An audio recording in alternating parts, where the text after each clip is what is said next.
Hello, this is Mrs. Workman. Solve x squared plus 10x plus 25 equals 108 by using the square root property. Let's recopy the quadratic equation.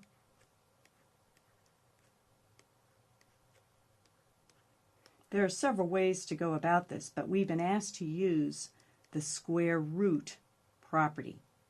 So to that end, I'm going to concentrate on the trinomial x squared plus 10x plus 25. And when I look at that carefully, I notice that it is a perfect square trinomial. So its two factors are exactly the same. X plus 5, that quantity times the quantity x plus 5 is equal to x squared plus 10x plus 25.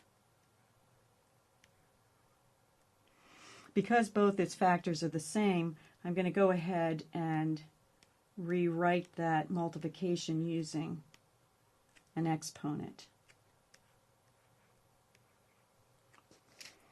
And it's right here that we're going to use that square root property. In order to solve for x, I'm going to have to undo this squaring. And to undo the squaring, I'm going to use its inverse operation, which is square rooting. And of course, if we take the square root of the left-hand member, then we need to take the square root of the right-hand member as well. Here the squaring and the square rooting cancel each other out. And you can see as we do each step in the solution process, we are getting to that x value. We're getting closer and closer to it. Before we go any further, let's take a look at this square root of 108.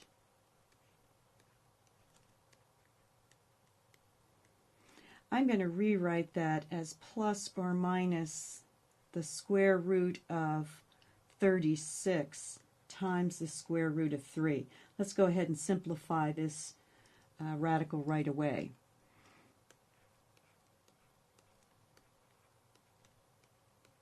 The square root of 36 is 6, and then we've got that times radical 3, or times the square root of 3.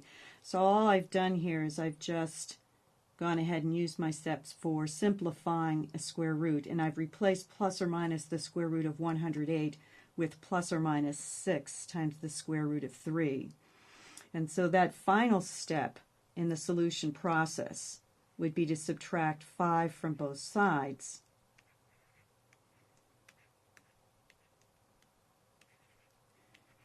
Giving me x is equal to negative 5 plus or minus 6 times the square root of 3.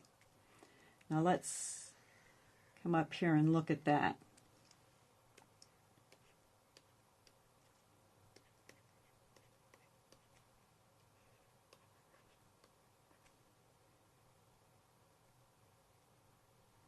This actually is two roots.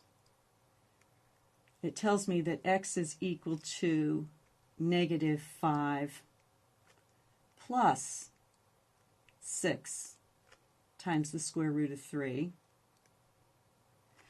And it also tells me that x could be negative 5 minus 6 radical 3. And so x could be one or the other of these irrational numbers. So these irrational numbers are the exact roots of this equation. If you want to rewrite these as decimals to get approximate roots, we can do that. And you would get that x is approximately equal to 5.4, or x is approximately equal to negative 15.4. These are the two exact irrational roots. These are the two approximate decimal roots.